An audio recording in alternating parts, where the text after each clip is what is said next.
harga BBM. Nah, ini saya kira sangat hot dan saya kira nanti karena ini forumnya pas untuk mengupas secara tuntas, saya kira nanti kepada Bang Marwan terkait dengan beberapa hal terkait kebijakan pemerintah dengan harga BBM.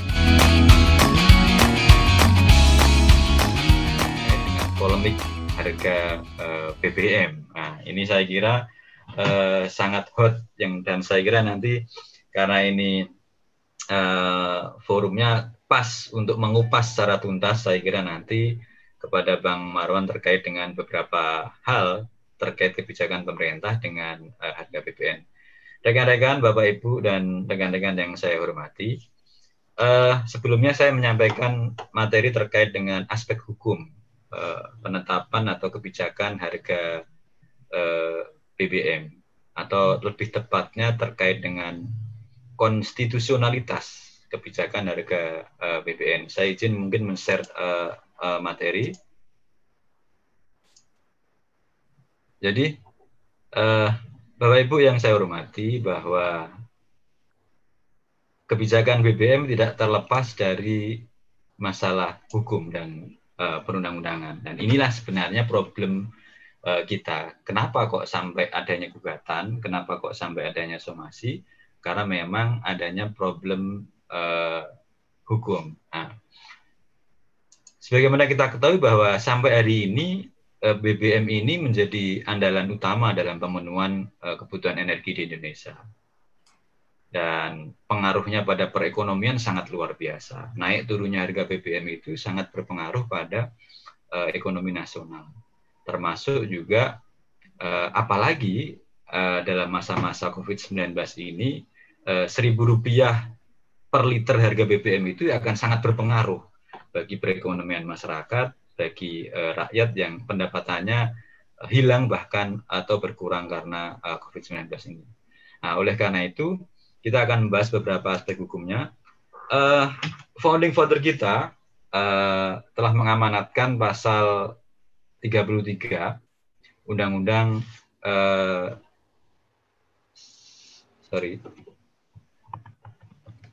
saya tulis sekalian nih. Pasal 33 Undang-Undang Negara RI tahun 1945, khususnya ayat 2 terkait dengan cabang-cabang produksi yang penting bagi negara dan menguasai hajat hidup orang banyak dikuasai oleh negara. Yang kedua adalah pasal ayat 4 terkait dengan perekonomian diselenggarakan berdasar atas azas demokrasi dan seterusnya. Nah, dua ayat inilah yang sebenarnya menjadi tautan bahwa sebenarnya negara itu harus hadir dalam konteks pengaturan perekonomian, khususnya bagi cabang-cabang produksi yang penting bagi negara dan menguasai hajat hidup orang banyak. Dan bahan bakar minyak ini adalah cabang produksi yang penting dan menguasai hajat hidup orang banyak. Nah, inilah teman-teman semuanya beberapa dasar hukum penetapan harga BBM. Mahkamah Konstitusi pada tahun 2004 pada saat Judicial Review Undang-Undang 22 tahun 2001 itu telah memutuskan bahwa pasal 28 ayat 2 Undang-Undang 22 tahun 2001 itu bertentangan dengan konstitusi. Lebih tepatnya adalah bunyinya, harga bahan bakar minyak dan harga gas bumi diserahkan pada mekanisme persaingan usaha yang sehat dan wajar. Nah, ini dicabut oleh Mahkamah Konstitusi dan dinyatakan bertentangan dengan konstitusi. Kenapa?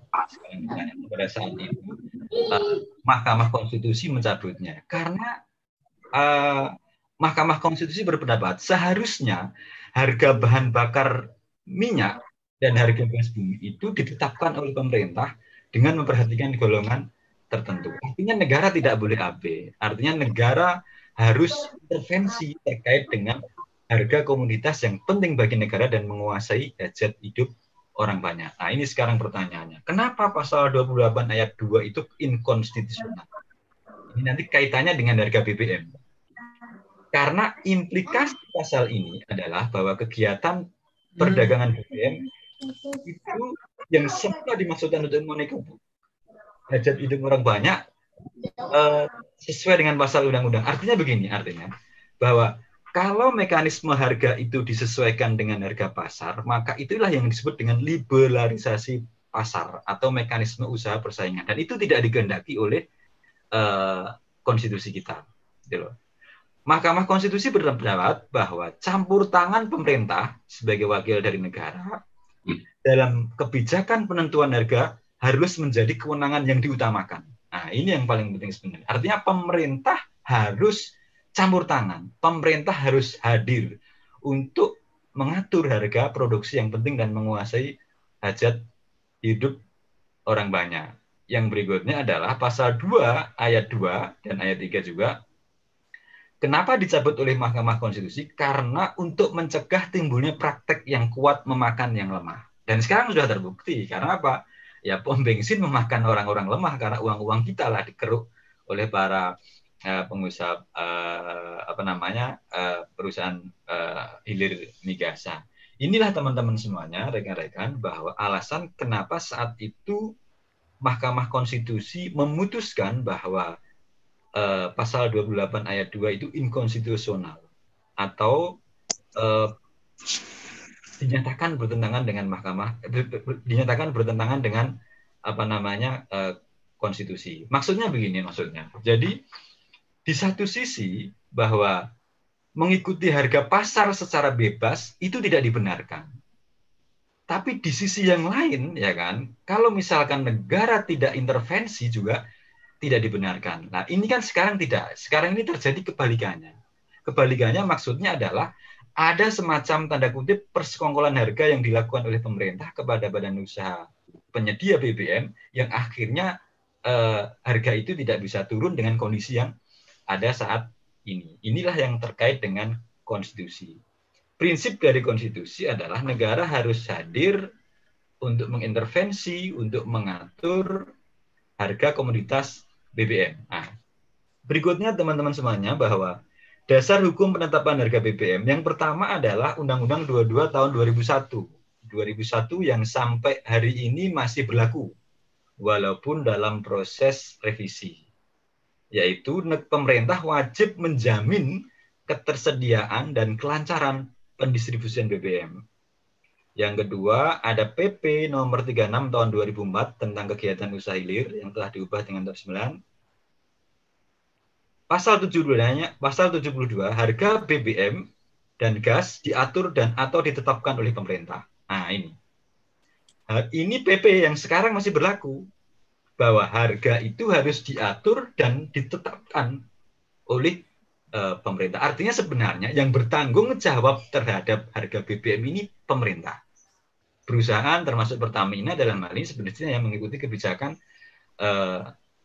pemerintah itu loh. Termasuk nanti pertanyaannya adalah bagaimana dengan harga BBM non penugasan misalkan Pertamax dan lain sebagainya. Nah, saya kira itu nanti menarik untuk didiskusikan dan kebetulan juga ada Bang Marwan yang sudah banyak mengkritisi terkait dengan harga BBM. Berikutnya ada Perpres 191 2014 yang masih juga berlaku. Ada juga Permen 39/2014 yang terakhir diubah tahun 2008. Inilah teman-teman semuanya dasar hukum penetapan harga BBM. Nah, dasar-dasar hukum inilah yang sekarang diingkari oleh pemerintah, yang sekarang tidak diindahkan oleh pemerintah karena pemerintah sampai hari ini tidak menentukan penurunan harga BBM dengan penetapan oleh pemerintah. Next, berikutnya. Nah, pokok-pokok pengaturan harga BBM kalau sesuai dengan PP dan Permen, pertama adalah harga jual BBM tertentu dan BBM khusus, JBK, itu ditetapkan pemerintah. Ini DPP. Oke. Ada subsidi solar yang sampai hari masih 1.000, sementara premium tidak disubsidi. Harga jual dan eceran diatur oleh pemerintah, ditetapkan oleh Menteri SDM, dan harga jual eceran BBM tertentu itu dievaluasi atau ditetapkan oleh Menteri SDM setiap 3 bulan. Atau kalau dianggap perlu ditetapkan lebih dari 1 kali dalam setiap bulan. Nah, saya kira nanti Bang Moran yang bisa menjelaskan kapan ini terakhir sebenarnya harga BBM ditetapkan oleh Menteri yang sampai hari ini juga tidak dilakukan perubahan. Nah, ini yang menarik terkait dengan pokok-pokok pengaturannya. Teman-teman, Bapak Ibu semuanya, untuk diketahui bahwa parameter penentuan harga BBM itu ada 6 paling tidak. Pemerintah dan ataupun badan usaha, dalam hal ini misalkan Pertamina, menetapkan harga BBM. Yang pertama adalah harga referensi minyak mentah dunia periode 3 bulan terakhir ini.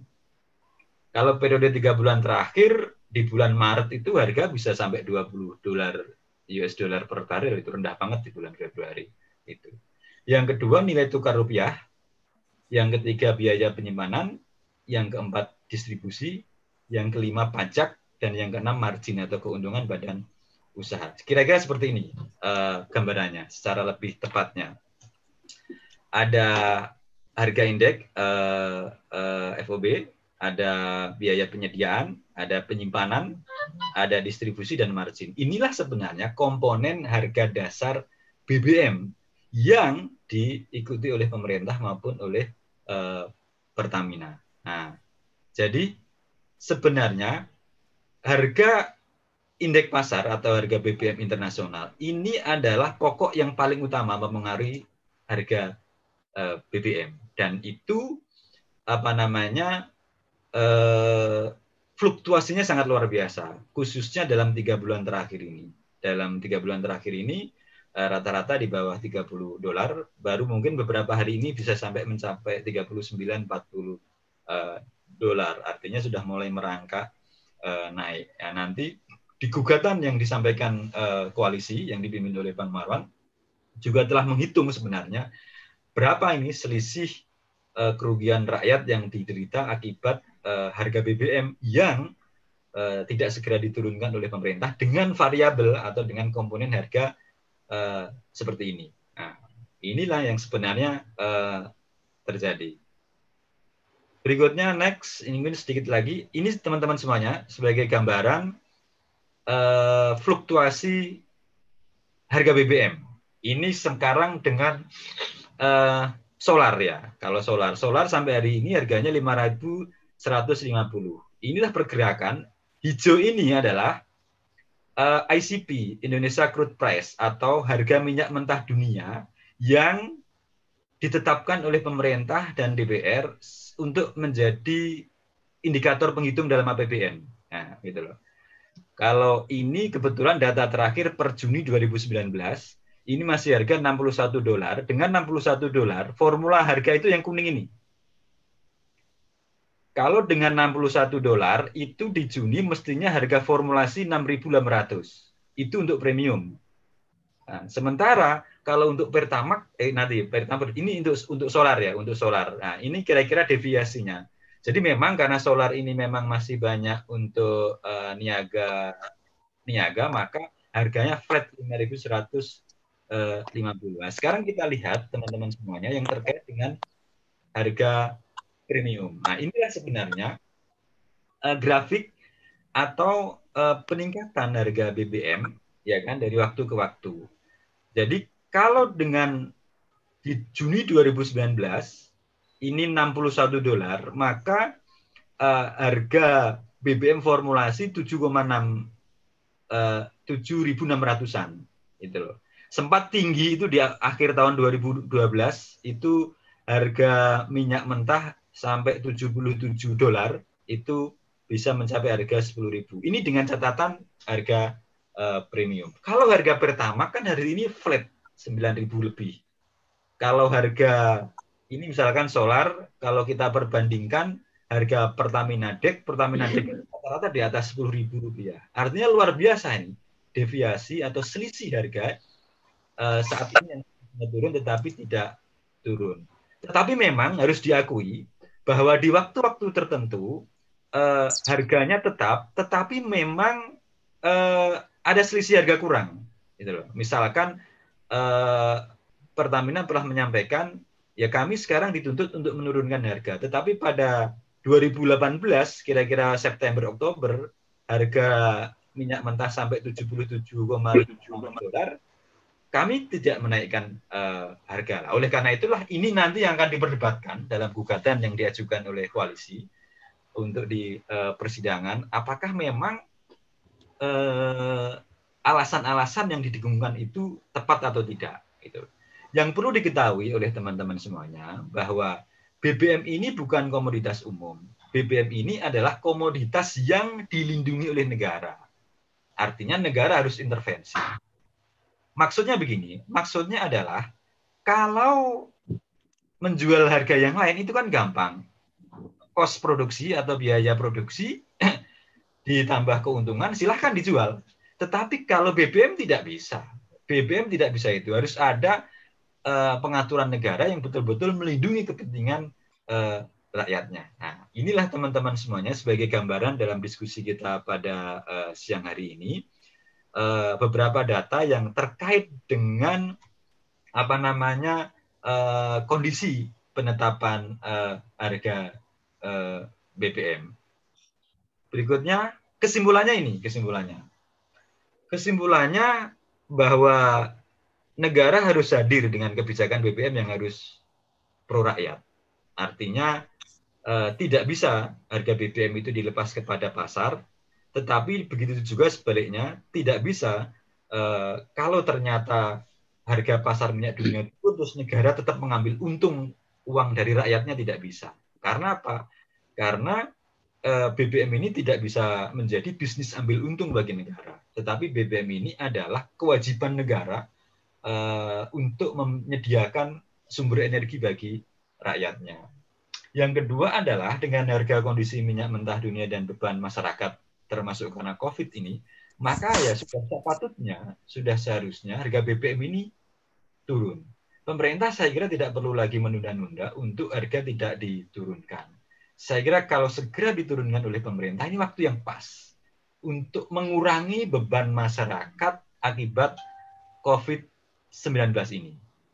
Oleh karena itu, semestinya harga BBM harus segera diturunkan. Kalau ternyata tidak diturunkan, saya kira langkah koalisi sudah sangat tepat, yaitu akan menyampaikan gugatan secara hukum yang sekarang sudah didahului dengan proses somasi yang nanti akan disampaikan secara lengkap oleh Bang Marwan. Sedikit kami sampaikan bahwa gugatan ini adalah nanti salah satu opsi yang dipertimbangkan oleh koalisi adalah gugatan citizen lawsuit atau gugatan oleh warga negara yang disebabkan hak-haknya diabaikan oleh pemerintah karena pemerintah melakukan perbuatan melawan hukum. Gugatan citizen lawsuit inilah salah satu yang nanti menjadi opsi untuk menggugat pemerintah sebagai hak bagi warga negara melakukan koreksi akan disampaikan oleh koalisi, dan saya kira bagi aspek hukum penetapan harga BBM, sehingga kalau ternyata pemerintah tetap tidak mau menurunkan harga BBM, saya kira pemerintah melakukan perbuatan dolim ini kepada rakyatnya. Terus yang kedua, jelas telah melanggar hukum dan konstitusi.